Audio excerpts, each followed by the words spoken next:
Halo, Assalamualaikum warahmatullahi wabarakatuh. Bapak Ibu semua, pernah nggak sih Bapak Ibu merasa bingung dan mungkin ada yang merasa iri ya, lihat tetangga dapat bantuan sosial dari pemerintah ya, sementara Bapak Ibu nggak dapat begitu ya?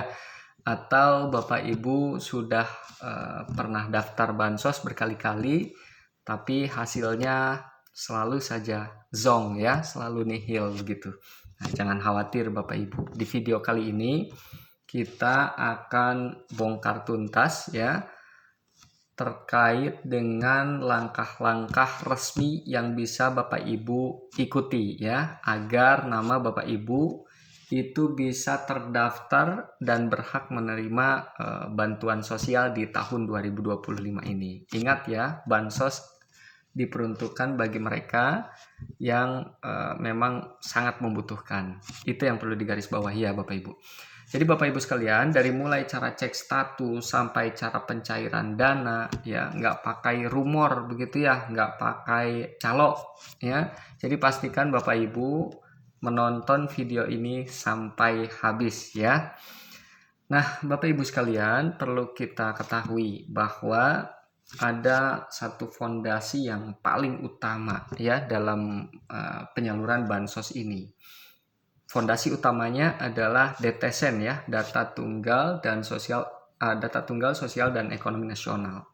Nah, DTSEN adalah merupakan kunci atau gerbang utama untuk semua jenis bansos ya. Kalau nama Bapak Ibu nggak ada di DTSEN tadi ya, kemungkinan Bapak Ibu untuk mendapatkan bansos itu sangat kecil begitu ya. Lalu bagaimana cara ngeceknya kalau Bapak Ibu terdaftar di DTSEN ya? Tentu sangat mudah sebetulnya Bapak Ibu ya untuk mengecek apakah Bapak Ibu terdaftar di DTSEN atau tidak. Cara yang paling gampang adalah dan ini merupakan cara cepat juga Bapak Ibu ya. Bapak Ibu bisa pakai HP ya dengan melalui HP gitu ya. Gitu. Nah, pertama tentu Bapak Ibu bisa mengunduh aplikasi Cek Bansos Kemensos ya. Pastikan aplikasi Cek Bansosnya itu resmi dari Kementerian Sosial ya, jangan yang lain. Nah, itu bisa Bapak Ibu unduh melalui Play Store ya atau App Store. Kemudian setelah Bapak Ibu mengunduh ya, mendownload aplikasi tersebut, maka langkah selanjutnya adalah membuka aplikasinya ya. Lalu pilih menu cari penerima bansos ya. Masukkan data lengkap sesuai KTP mulai dari nama hingga alamat ya. Kemudian setelah diisi tadi maka klik saja cari data ya. Kalau nama Bapak Ibu muncul di layar ya, di layar HP lengkap dengan status bansos yang Bapak Ibu terima, maka saya ucapkan selamat ya, Bapak Ibu sudah terdaftar di DTSEN ya. Nah, kemudian yang kedua, pilihan yang kedua adalah kalau seandainya Bapak Ibu tidak punya smartphone ya, HP ya, atau bisa mungkin kesulitan ya menggunakan aplikasi Cek Bansos Kemensos, Ibu Bapak jangan ragu untuk datang langsung ke kantor desa atau kelurahan setempat ya di wilayah Bapak Ibu ya.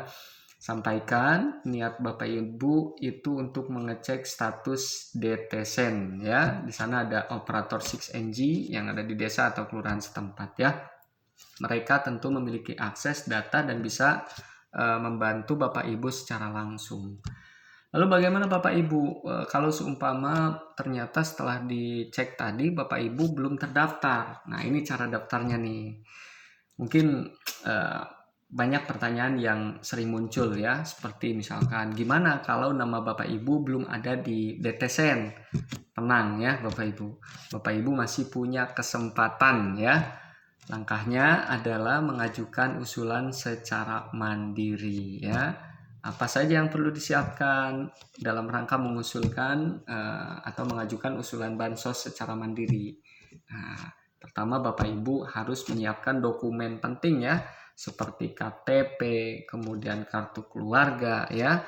Nah, setelah KTP dan KK itu ada di tangan ya, juga fotokopi ya, jangan lupa. Kemudian Bapak Ibu datang ke kantor desa atau kelurahan setempat ya.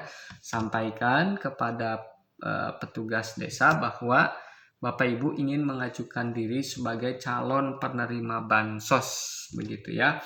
Nah, selanjutnya pihak desa atau kelurahan akan melakukan musdes muskel ya, musyawarah desa atau musyawarah kelurahan ya, untuk menentukan kelayakan Bapak Ibu ya.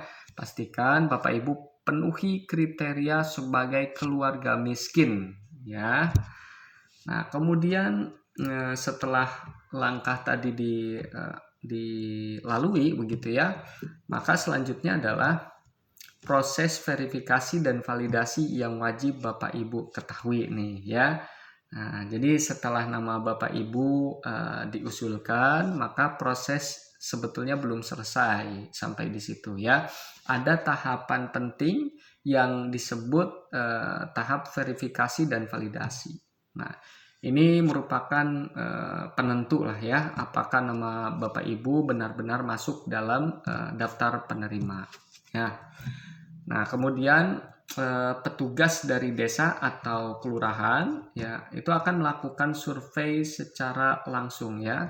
Petugas ya biasanya dari Kementerian Sosial begitu ya, akan melakukan survei langsung ke rumah Bapak Ibu. Mereka akan mengecek kondisi rumah, kemudian pekerjaan dan data lain yang mungkin akan digali gitu ya, untuk memastikan kelayakan Bapak Ibu sebagai calon penerima bansos ya. Nah, ada hal penting yang Bapak Ibu perlu ketahui, bahwa Bapak Ibu perlu memberikan data yang jujur, sejujur-jujurnya ya. Jangan coba-coba memalsukan data ya, karena petugas sudah terlatih untuk melakukan pengecekan. Jika data Bapak Ibu valid ya dan sesuai kriteria, maka nama Bapak Ibu itu akan diusulkan ke Kementerian Sosial untuk kemudian ditetapkan sebagai penerima bansos, begitu ya. Nah, jangan sampai salah ya Bapak Ibu, seperti itu ya. Nah, akhirnya Bapak Ibu sekalian, inilah momen yang ditunggu-tunggu oleh Bapak Ibu mungkin ya. Dana bansos akan dicairkan setelah nama Bapak Ibu ditetapkan sebagai penerima bansos ya. Nah, pencairan dana bansos biasanya melalui beberapa cara ya, tergantung jenis programnya nih Bapak Ibu. Nah, ini perlu diketahui juga ya cara penyalurannya ya, dari pemerintah sampai ke tangan Bapak Ibu. Yang pertama, penyalurannya itu bisa melalui Bank Himbara ya. Bank Himbara itu seperti BRI, BNI, Mandiri, BTN begitu ya. Nah, dana akan disalurkan ke rekening bank tersebut ya. Pastikan Bapak Ibu memiliki rekening di salah satu bank tersebut. Nanti akan dibuatkan sebenarnya oleh Bank Himbara tadi. Jadi Bapak Ibu tidak perlu khawatir ya kalau belum punya buku rekening atau kartu ATM, nanti akan dibuatkan oleh bank ya. Kemudian juga bisa melalui PT Pos Indonesia bagi yang tidak memiliki atau yang belum memiliki rekening bank ya. Dana bansos tersebut seringkali disalurkan melalui kantor pos ya, bagi mereka yang belum dibuatkan oleh Bank Himbara buku rekening, seperti itu ya. Di samping itu juga Bapak Ibu sebetulnya bisa ada beberapa program pencairan ya melalui agen khusus yang ditunjuk ya. Jadi Bapak Ibu akan diberikan kartu oleh Bank Himbara yang bisa digunakan untuk mencairkan dana tersebut di agen terdekat. Bisa ya seperti itu. Nah, Bapak Ibu sekalian, jangan lupa selalu pantau informasi resmi ya, yang resmi, jangan informasi yang abal-abal ya, jangan memantau informasi yang tidak jelas asal usulnya. Pastikan informasi resmi yang Bapak Ibu akses ya. Jangan juga mudah percaya janji-janji calo yang meminta bayaran untuk mengurus bansos Bapak Ibu ya. Jadi jalur resmi yang sudah kita bahas tadi adalah yang paling aman dan tentunya terjamin lah begitu ya. Nah, itu Bapak Ibu panduan untuk mendapatkan bantuan sosial di tahun 2025 ini ya. Kalau Bapak Ibu ada pertanyaan, jangan lupa tulis saja di kolom komentar ya. Jangan lupa juga like dan share, juga follow akun ini supaya Bapak Ibu nggak ketinggalan info penting lainnya dari saya ya. Mudah-mudahan semuanya dilancarkan dalam segala urusan, diluaskan rezekinya, sehat selalu buat Bapak Ibu. Salam silaturahmi. Terima kasih. Wassalamualaikum warahmatullahi wabarakatuh.